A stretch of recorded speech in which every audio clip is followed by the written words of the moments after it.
voltando para o nosso segundo e último bloco, e o Dr. Marcelo vai nos falar agora da experiência também do transplante que foi realizado esse ano aqui em Botucatu, por sua equipe. Doutor, antes da gente falar dessa experiência que você teve já esse ano, né? O ano começou já com notícias boas, né? E existe uma faixa etária para que a pessoa possa doar o órgão? Não, é claro que a maior parte das captações são realizadas na faixa etária entre 20 e 50 anos para os adultos, mas cada vez mais pela falta de órgãos a gente avalia cada caso. Estamos aceitando os doadores de uma idade um pouco mais avançada. E agora, doutor, queria que o senhor contasse para a gente como foi essa experiência que vocês já tiveram esse ano, né, no dia 1º de janeiro, que foi realizado mais um transplante por você, pela sua equipe. Conta pra gente como que começou, desde a captação do órgão até a chegada aqui em Botucatu, quando vocês comentaram com o paciente, porque assim, eu acho que quando a pessoa recebe a notícia, né, ó, chegou um órgão compatível, eu acho que é uma felicidade assim surreal, né? Conta pra gente como é que foi esse transplante desse ano. São 54 transplantes cardíacos realizados e logo no dia 1º desse ano a gente realizou o primeiro transplante já desse ano. Então foi um doador que estava na cidade de Goiás, né, de Goiânia, em Goiás, e aí parte da equipe se deslocou para Goiânia para poder fazer a captação. A gente informa o paciente, né, que tem um doador e para ele se preparar, que a equipe também vai se preparar para realizar a cirurgia. É claro que a gente tem todo o cuidado, porque apesar dos exames que são passados e as informações do doador, tem a avaliação local da equipe também. Como se trata de pacientes graves, né, e que pode ter uma certa instabilidade, a gente tem a avaliação local. Então, o paciente ele é levado para o centro cirúrgico, quando o paciente já está internado. Antigamente, a maior parte dos pacientes vinham de casa. Hoje, como a fila de espera está grande e estamos transplantando cada vez mais pacientes graves, a maioria dos pacientes já se encontram no hospital. Então, a gente avisa o paciente, avisa a família e o paciente é levado para o centro cirúrgico. Precisa haver uma sincronização muito grande com a equipe que vai captar, com a parte da equipe que vai captar e a parte que fica para preparar o receptor, para perder o menor tempo possível em todo esse processo, né? O paciente é levado para o centro cirúrgico e para começar a monitorização do paciente. Confesso que é um momento de muita emoção, de muita alegria, não só para o paciente, mas para toda a equipe também, né? E o paciente ele está numa condição que é só o transplante para ele voltar para casa. Entendi. E como foi essa captação? Chegou aqui em Botucatu que horas? Quanto tempo durou essa cirurgia? Era uma paciente feminina, masculina, isso pode ser falado? Era o doador, um paciente masculino, né? E que veio por uma receptora do sexo feminino e a equipe se deslocou até Goiânia com o avião da Força Aérea Brasileira. Ele veio pegar a equipe aqui em Botucatu e foi deslocada até Goiânia. E eles esperam lá, assim que termina a captação, retorna de avião para Botucatu. Retorna de avião para Botucatu. Essa captação demora um tempo, mas assim que é interrompida a circulação sanguínea, esse tempo de viagem em torno de 2h30, e aí a gente tem aí mais umas 2 horas para poder fazer o coração voltar a bater. Então, na verdade, é um processo rápido. Sim. Né? Tem que estar toda a equipe tem que estar numa sincronia. Saiu de lá, chegou aqui, o paciente já tem que estar no centro cirúrgico. Sim. Quando o órgão chega, o paciente já tem que estar preparado para receber o coração. E quantas pessoas fazem parte dessa equipe? Olha, é difícil precisar, mas muitas pessoas, né? Então, para a captação,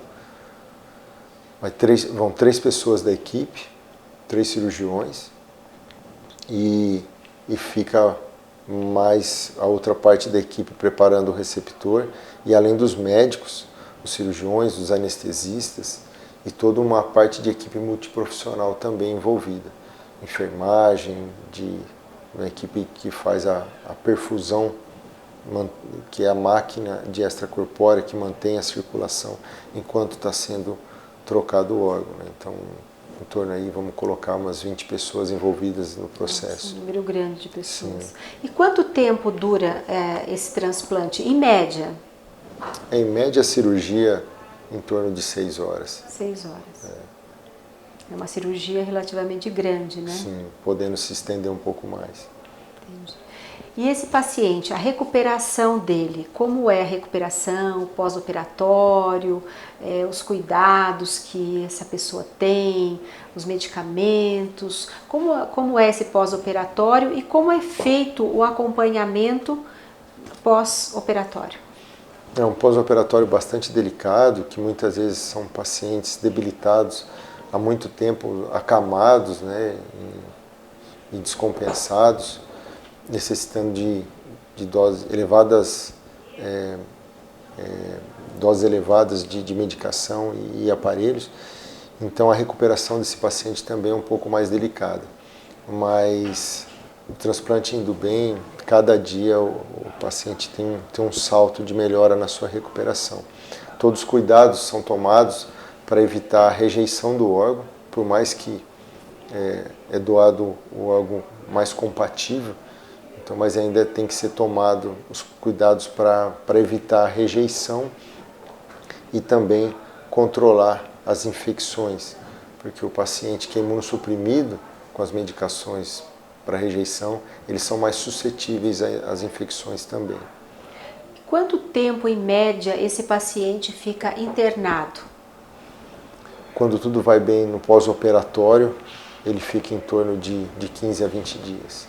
Vocês deixam o menor tempo possível, Sim. até para evitar uma questão de infecção hospitalar? Sim, evitar complicações da internação e também o paciente precisa da deshospitalização para poder estar mais motivado na recuperação, né?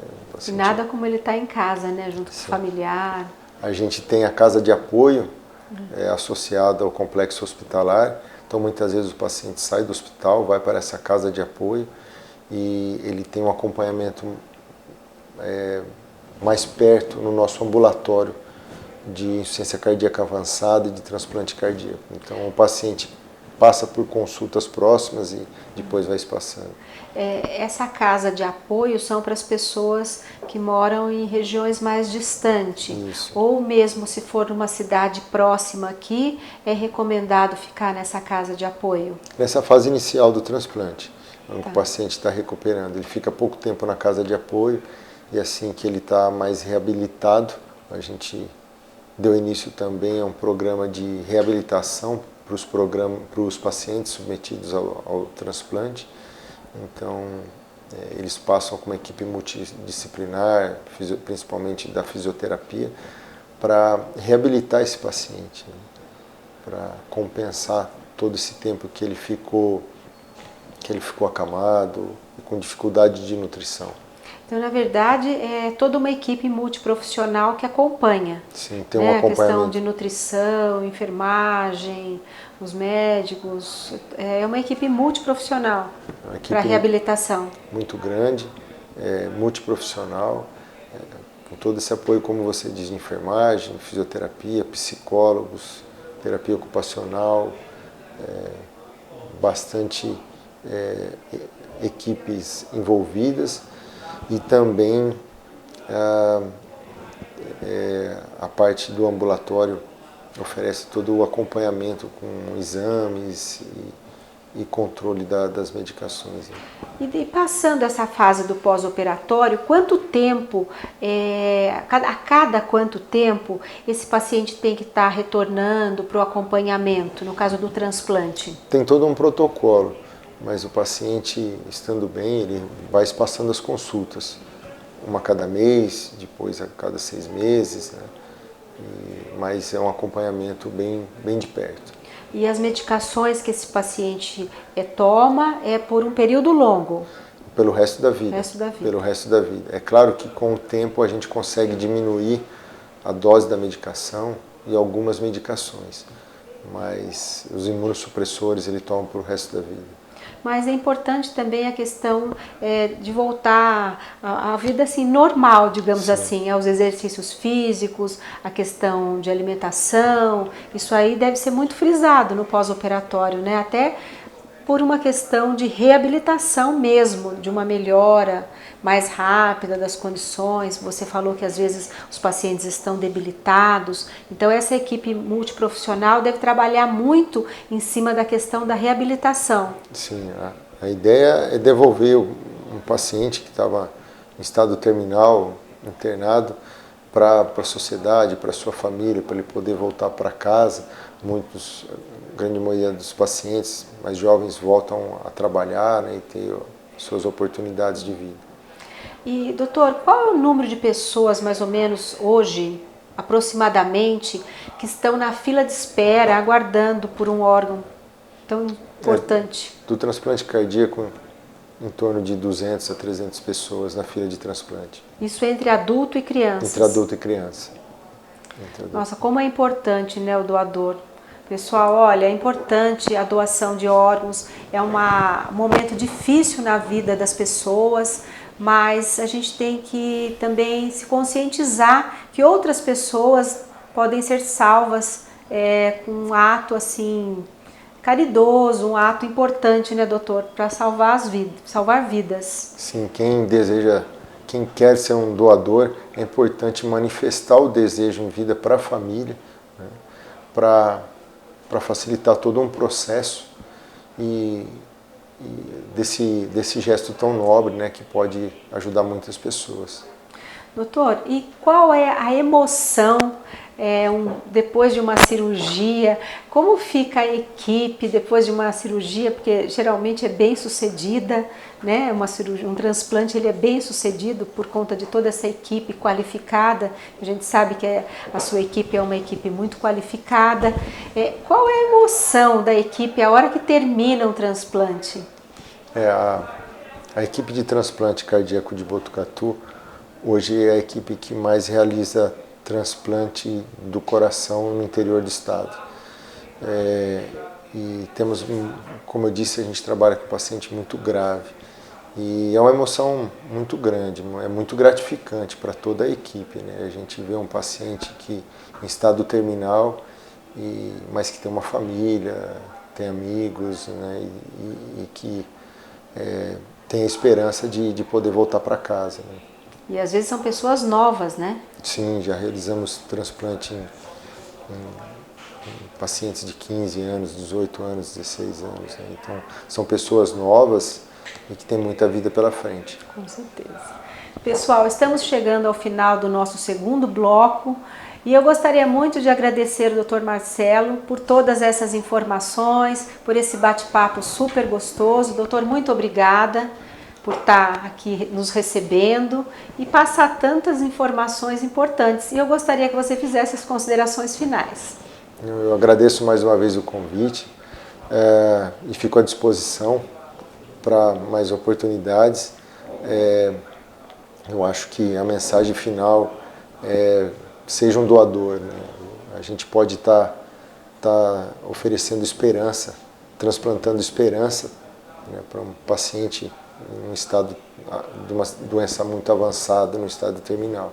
E a importância de manifestar em vida o desejo para a família, né? Converse com o seu familiar que você gostaria de ser um doador, e isso é muito importante para a gente aumentar o número da oferta de órgãos e diminuir os pacientes numa fila de espera para um transplante. Pessoal, ficamos por aqui e eu aguardo vocês no próximo programa da TV Nova Serrana do Vale Saúde.